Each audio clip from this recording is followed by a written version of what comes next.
What would a Vikings offseason be like if we weren't talking about how to fix the offensive line? It's like Groundhog's Day.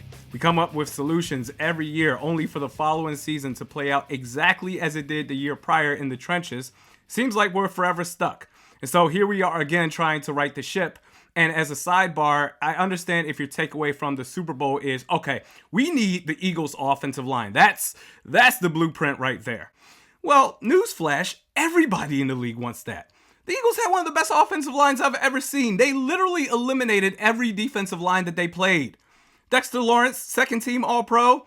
Against the Vikings, a Ford F-350. Against the Eagles, a bumper car. Chris Jones, first team All-Pro, a non-factor in the Super Bowl. Every third and short or fourth and short situation where the whole world knew that the QB sneak was coming and it didn't matter, everybody wants that type of offensive line. That takes time and cohesion to build. But for the sake of this video, I want to focus on how the Vikings can begin to lay the groundwork for a competent offensive line. And you're already 2/5 of the way there with your two offensive tackles. And when we're talking about the unit as a whole, those are the hardest positions to figure out. Great start. The problem is the whole interior at center.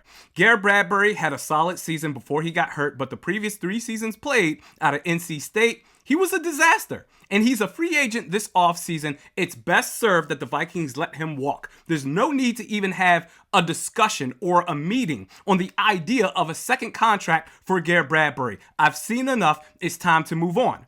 Now, the solution at center, I'm going to the draft here. And I gotta say, man, I really like this guy, John Michael Schmitz out of Minnesota. Brings a power block presence, impressive anchor against the bull rush. His football IQ is really good, especially on the help blocks.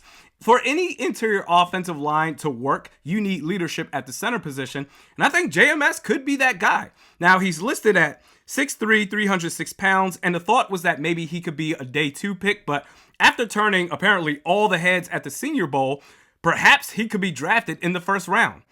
Now it seems to be a foregone conclusion that the Vikings will go defense in the first round, but do you go against the grain if you're Kwesi Adolfo-Mensah, huh? Especially last year, I was making the argument for Tyler Linderbaum in the first round. Oh, he's too small. Well, rookie year in the books? He's a stud in Baltimore, damn it. Now, if you can get JMS in day 2, then hell yeah, but that's a roll of the dice that I'm so glad that I'm not making the decision on. At right guard, after being one of the worst guards in the league, Ed Ingram needs a strong training camp to stay in the fold. Now, it was his rookie year, so he's got that going for him. But I'm sorry, man. Listen, when you look no better than the likes of Drew Samia or Dakota Dozier or Oli Udoh at guard, I'm not holding out much hope for you. I'm not. If you have a good camp, that's a bonus. But as far as I'm concerned, I'm getting out ahead of it. Now, I've got 2 options at right guard here. We'll call it a layup and a fast break 3-point attempt. The layup. Justin Pugh, according to SpokeTrack.com, Justin Pugh has a projected market value of $5.5 million per year. You wouldn't break the bank at all, 10 years experience. It'd be the perfect competition for Ed Ingram. Justin Pugh, he can play left or right guard. That's the layup. Or, if you want to get bold here, the fast break 3-point attempt and say, okay, let's make the necessary cuts to free up cap space in order to make not even a splash, I'll say a semi-splash move. We're going full steam ahead, moving on from Ed Ingram at right guard. We're starting anew. You want the Eagles offensive line so bad? Damn it. I introduced to you Isaac Seumalo. Started all 17 games for the best offensive line in the league. And SpokeTrack, they've got him at an estimated market value for a deal this year worth 2 years, $24 million. If you want to go hard, there you go.